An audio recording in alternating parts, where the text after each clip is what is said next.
사랑의 하나님 아버지, 주님의 교회가 함께 예수님의 고난과 부활을 묵상하는 특별 새벽 기도회를 가지게 하시니 감사드립니다. 하나님이신 예수님이 사람이 되셔서 인생의 모든 약함을 다 감당하시고 하나님 아버지의 뜻을 따라 죽기까지 순종하시며 우리를 사랑하셨습니다. 하나님 아버지께서 아들에게 주신 모든 사람에게 영생을 주게 하시려고 십자가를 택하셨습니다. 영생은 곧 유일하신 참 하나님과 그가 보내신 자 예수 그리스도를 아는 것이니이다. 대속의 은혜를 깊이 묵상하는 오늘이 되게 하여 주시옵소서. 내 안에 거하라. 나도 너희 안에 거하리라. 새 생명 받은 몸으로 이제는 주님의 사랑 안에 거하여 살기를 간절히 원합니다.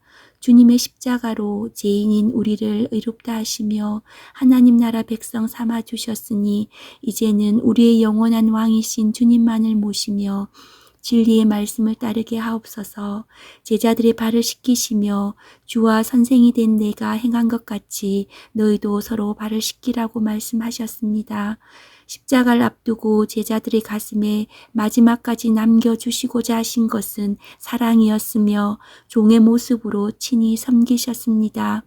내 계명은 내가 너희를 사랑한 것 같이 너희도 서로 사랑하라는 이것이니라. 눈으로 보이는 것이 전부인 양 살아가는 이 세상에서 진리와 사랑이신 주님 닮은 공동체를 이루어가게 하옵소서. 예수께서 이르시되 나는 부활이요 생명이니 나를 믿는 자는 죽어도 살겠고 살아서 나를 믿는 자는 영원히 죽지 아니하리니 이것을 내가 믿느냐. 주님의 십자가의 사랑으로 주님의 부활과 생명을 덧있게 하셔서 감사드립니다. 부활이요 생명이시며 사랑이신 우리 주 예수 그리스도 이름으로 기도드립니다. 아멘. 2026년 고난주간 특별 새벽 기도의 네 번째 날, 오늘 우리에게 주시는 하나님의 말씀은 요한복음 19장 17절부터 27절까지 말씀입니다. 그들이 예수를 맡음에 예수께서 자기의 십자가를 지시고 해골 히브리 말로 골고다라 하는 곳에 나가시니 그들이 거기서 예수를 십자가에 못 박을새 다른 두 사람도 그와 함께 좌우편에 못 박으니 예수는 가운데 있더라. 빌라도가 패를 써서 십자가 위에 붙이니 나사렛 예수 유대인의 왕이라 기록되었더라. 예수께서 못 박히신 곳이 성에서 가까운 고로 많은 유대인이 이 패를 읽는데 히브리와 로마와 헬라말로 기록되었더라.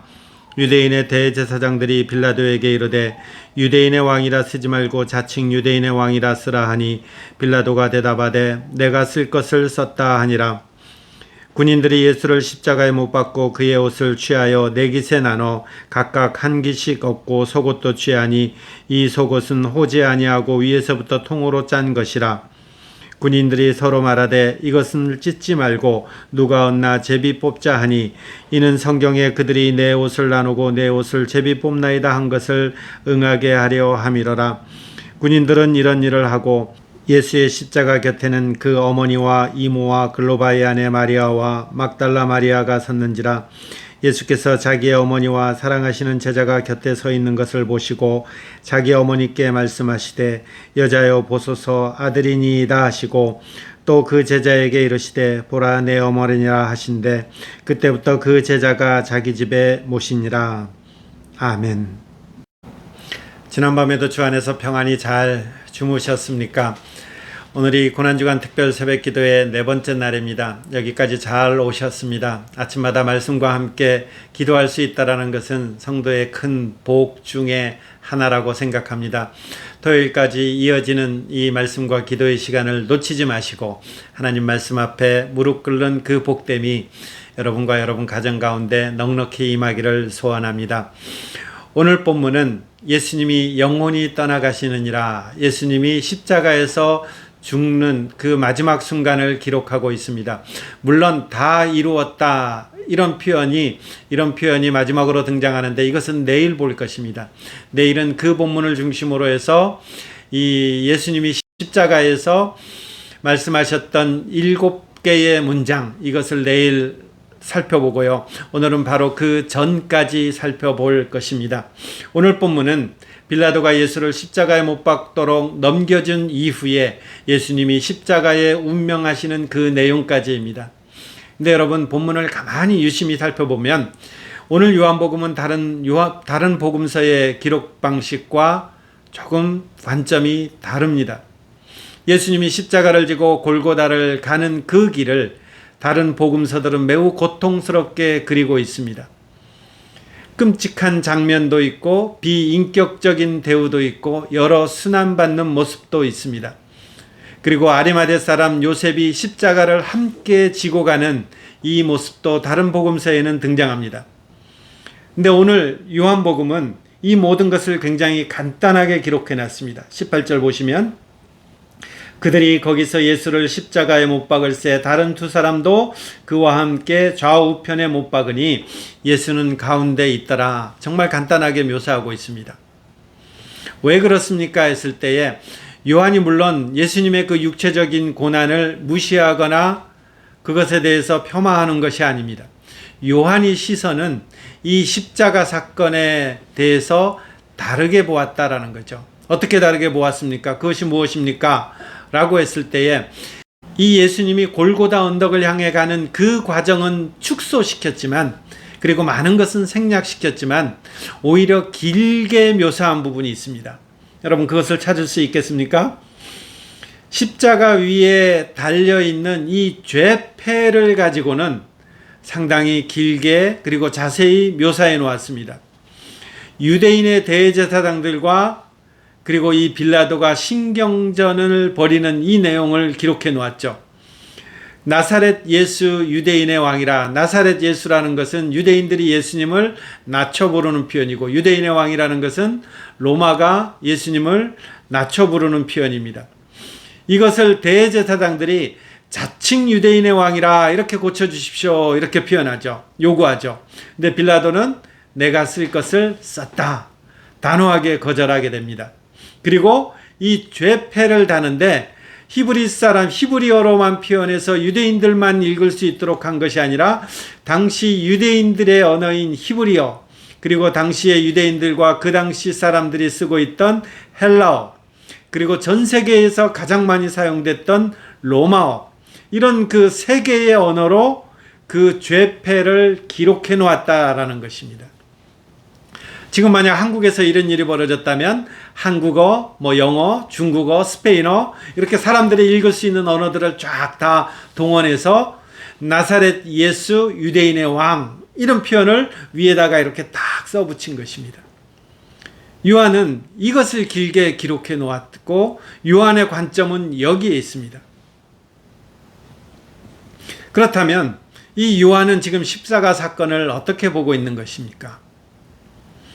십자가 사건을 처형, 죽음, 실패, 사람들이 보기에는 이렇게 보았을 것입니다.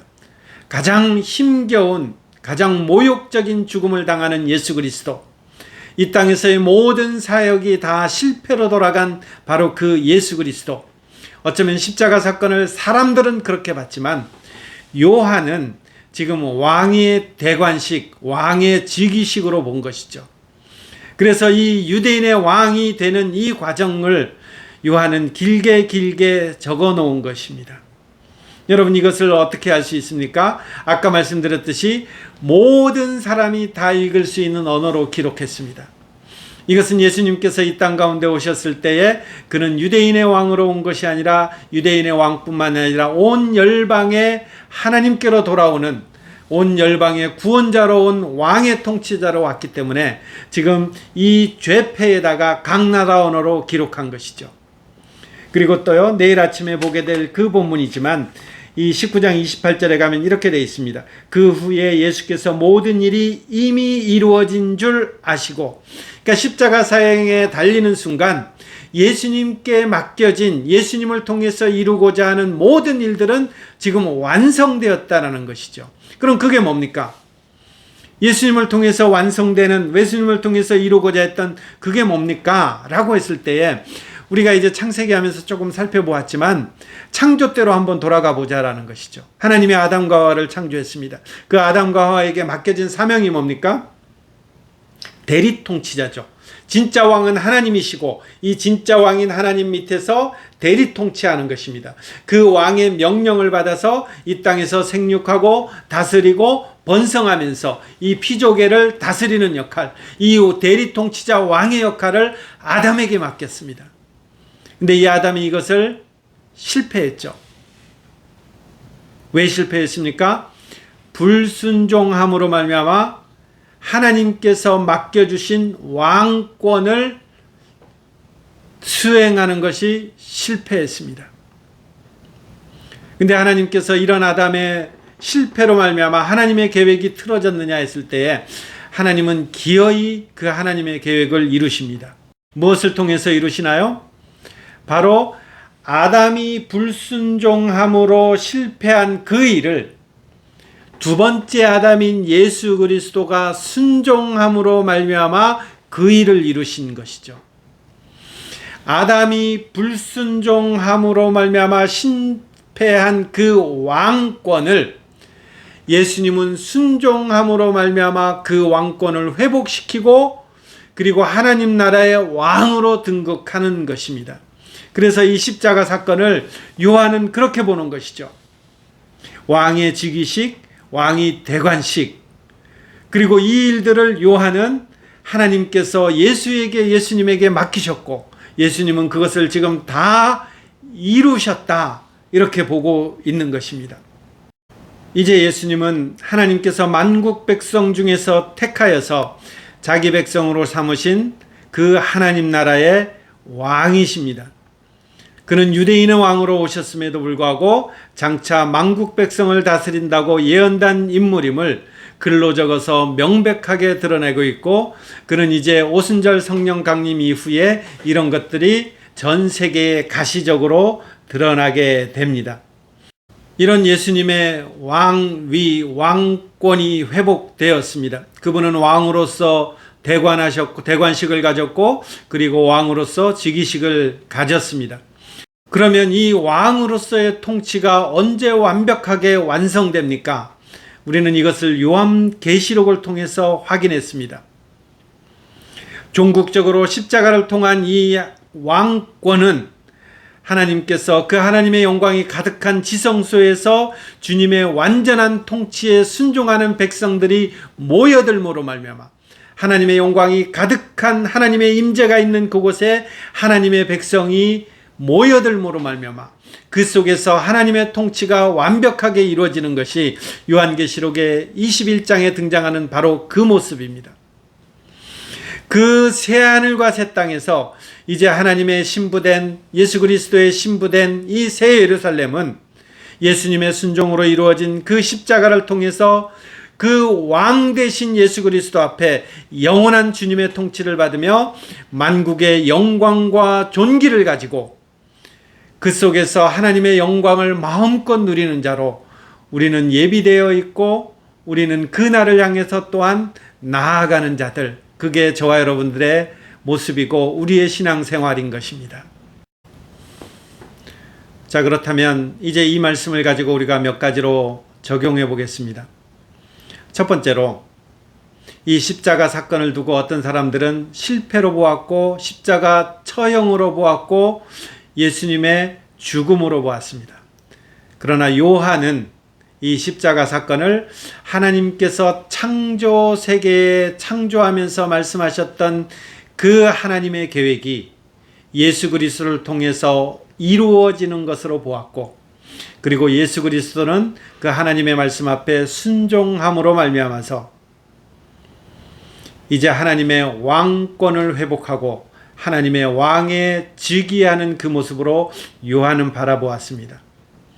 우리 주위에 지금 많은 일들이 있습니다. 이 많은 일들을 여전히 왕의 통치 가운데 있는 하나님의 주권 아래 있는 그 사건으로 바라보며 분별하느냐, 아니면 하나님 없이 우리가 해석하고 분별하느냐, 이것은 역시 우리에게도 주어진 과제일 것입니다. 이 땅에 하나님의 주권 아래 있음을 우리는 고백하면서 그 하나님의 시선으로 세상을 바라볼 수 있는 그런 안목이 저와 여러분들에게는 필요할 것입니다. 오늘도 하나님께서 주신 그 지혜로 말미암아 세상을 분별하며 주님의 마음을 가지고 이 땅을 바라보시기 바랍니다. 그 다음 또 하나, 두 번째 적용할 것은요, 여러분, 이 십자가가 왕이 즉위식이 이루어지는데 이 요한은 한 사건을 기록하고 있죠. 예수님의 옷을 나눠 갖고 예수님의 속옷을 제비 뽑는 이런 것입니다. 그래서 성경에 응한다 이렇게 돼 있죠. 예수님이 왕이 즉위식을 갖는데 어떤 한 무리는 예수님으로부터 나오는 어떤 것들, 그것에만 관심이 있다라는 것이죠. 예수님으로부터 얻어내는 이런 것들에 관심 있는 이 한 무리가 등장하고 있습니다. 이 왕의 통치가 이루어질 때에 내가 이제부터 그 하나님 말씀 앞에 잘 분별해서 그 왕의 통치를 받겠습니다, 순종하겠습니다 하면서 그 앞에 나아가느냐, 아니면 그 예수님을 내게 무언가를 주는 분, 내가 어떤 것을 요구하며 달라고 했을 때에 그분은 응답하며 주시는 분으로만 여기고 그 예수님께서 주는 그 어떤 것들에만 관심을 갖느냐 하는 것이죠. 우리의 시선이 어디에 있습니까?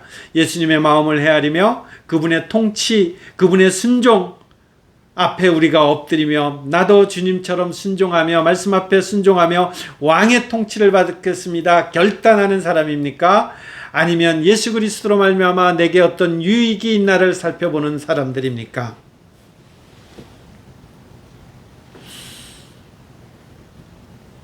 기억하시고 우리의 시선을 예수 그리스도 앞에 두시는 그런 여러분들이 되시기를 바랍니다. 기도 제목 보시면요, 주님을 삶의 왕자에 모시고 믿음의 눈으로 역사를 바라보고 십자가 아래서 서로 돌보는 공동체가 되게 하소서. 나중에 여자여 예수님이 어머니를 이렇게 부르잖아요. 이것은 그 가나 혼인잔치의 그 표현들과 같은 맥락입니다. 그러니까 예수님은 지금 메시아로서 그것을 말하는 것이고 메시아로서 이루시는 그 공동체를 이렇게 말하고 있는 것입니다. 그래서 기도 제목이 십자가 아래서 서로 돌보는 공동체가 되게 하소서 이렇게 되어 있고요. 교회의 연약한 성도 가정을 위해서, 병원과 의료진들을 위해서, 입원한 환자 보호자들을 위해서, 선교사님들과 세계에 힘겨워하는 모든 곳들을 위해서 우리가 함께 기도하겠습니다.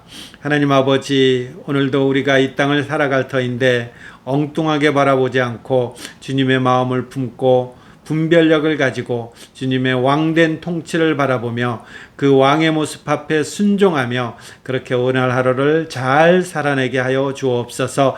이제 그 은혜로 말미암아 구원받은 하나님의 백성들이 입술을 열어 주님 앞에 간구할 때에 하나님 종들의 간구에 귀를 기울여 주시고 하나님의 선한 손길로 응답하여 주옵소서.